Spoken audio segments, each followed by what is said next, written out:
Hey Magdalena, welcome to the Creators Copywriting Brigade. I'm excited to speak to you. I know that you've gone from something like 68,000 followers in a year to like 80 something thousand followers by a year and 2 months.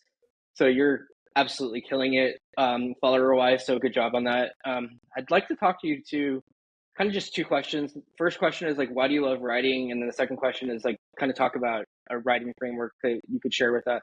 You can go ahead and just introduce yourself and answer the first one. Like, why do you love writing? Hi, Jeremy. Thank you for having me. Why do I like writing? It's funny because I didn't view myself as a writer even 1.5 years ago. I was more into visual content, but then something was telling me, like my intuition, go on X. So I was like, okay, if I want to start my business online, then I need to learn writing if it's X. And then when I was asking in meditation, like, what is the next platform? It was LinkedIn. And honestly, I didn't know that you can grow your personal brand on LinkedIn or anything like that. But then I joined Dakota Robertson cohort. And basically, that was the beginning of my journey with writing. And I understood very fast that it helps me to process my past, my emotions, and just like kind of end, those chapters from the past. And at the same, I could share with other people and they were resonating with that. So yeah, it's just now like something that I love doing. I love writing. If I don't write, I'm just like, oh my gosh, where can I have my next writing session? So yeah, it's just, I don't know.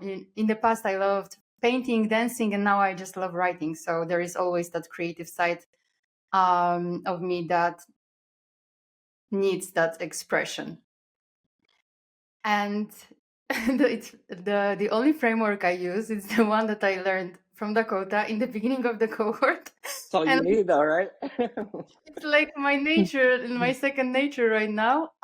It's what, why, how, but I mix it, right? Which is what is the challenge, the problem? Why, what is it important for you to solve it? And how to solve it. And also what I do differently is that I add some personal story. So storytelling on top of that, or I give an example in between my my post, for example. So there is always that personal touch, and not it's not that I don't sound generic, like that content is created by AI, but there is always something meaningful from my heart to my audience.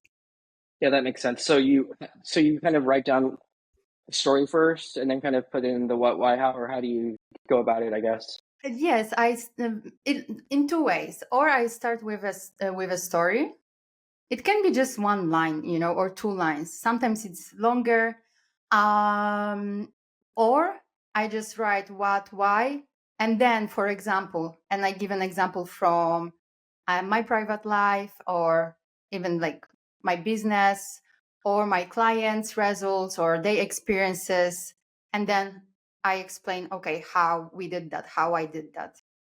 Oh, I see. So you say like, what is the reason for this post? How does this matter to them? And why should they care? That type of thing, and then mix like a story into it, so to speak. Is that correct? Exactly. Exactly. And then PS is always an invitation to my free breathwork visualization and meditation workshop. So people can really like feel what I'm talking about and not only think and read it and analyze, and be in their mindset, but really tune into their emotions and see, okay, how do I feel? Right? Because sometimes you think, but it's not always the true. But when you start feeling and you reach those altered states of consciousness through breathing, you can feel, and then you're like, okay, that's true to me. Makes sense. One last follow-up question. How do you think about stories? Because like recording stories and kind of remembering, sometimes people think that they always have to have something like, you're moving to Bali, you mentioned before the call. That's a pretty significant story. Like that's a great story to talk about. What if it's something that's not that big? Are you like still recording like little stories or? I truly believe there is like story to tell from everyday life, even, you know, those little moments that you have, suddenly you gain awareness or you have a reflection or you need to coach yourself. Like yesterday, I was in the forest and I felt that frustration and fear, and I'm like, okay, just feel it. Okay, I see you. Not, and the old me would be like, Run. run, or like check your messages, you know, or like you need to go back to your clients and all that stuff, or listen to a podcast. But then I was just walking and I'm just like, okay, hey, fear, I see you, I feel you. And why are you there? So I started coaching myself, you know, and this is even already a story, you know, to tell people and to inspire them that it's not about like going to therapy for a year or attending all those retreats, but it's really like, how do you act and react to your feelings in here in this present moment? And it takes like 90 seconds for the emotion to come and go if you give that attention to it, and it takes like years running away from it, right, and coping and numbing yourself. So you choose. Yeah, it's really weird too because like I was looking at having a conversation with AI as we all do the other day, and I was like, what happens if I just ignore these emotions? And they said that they just go get worse and come up in other ways. So it's just really interesting because sometimes I think that they're there, those emotions are there to like guide us, but sometimes we don't want to feel them because they feel uncomfortable. So that's really interesting that you say that. I think that going back to what you said earlier too, that the writing is a way of maybe like exercising these thoughts and like looking at them and kind of being like a person above our mind and not Right. connecting so much with our mind, which I think is like a pretty common like in Eastern philosophy. And I always try to remember that I'm not my mind, but it's something that I have to remind myself that like sometimes my mind makes weird thoughts that are not helpful. Yeah, but then just connect to your body, you know, and your mind will follow. You can go for a like quick walk or just stretch, or I don't know, breathe, focus on your breath, on your inhale and exhale, and it immediately shifts. Yeah. Yeah.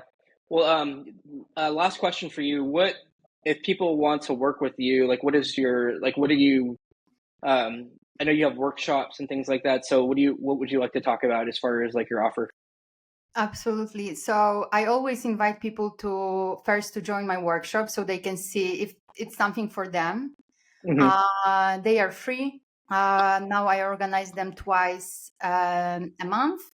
And then you can just see if, okay, I want to work with you. And I created 2 programs.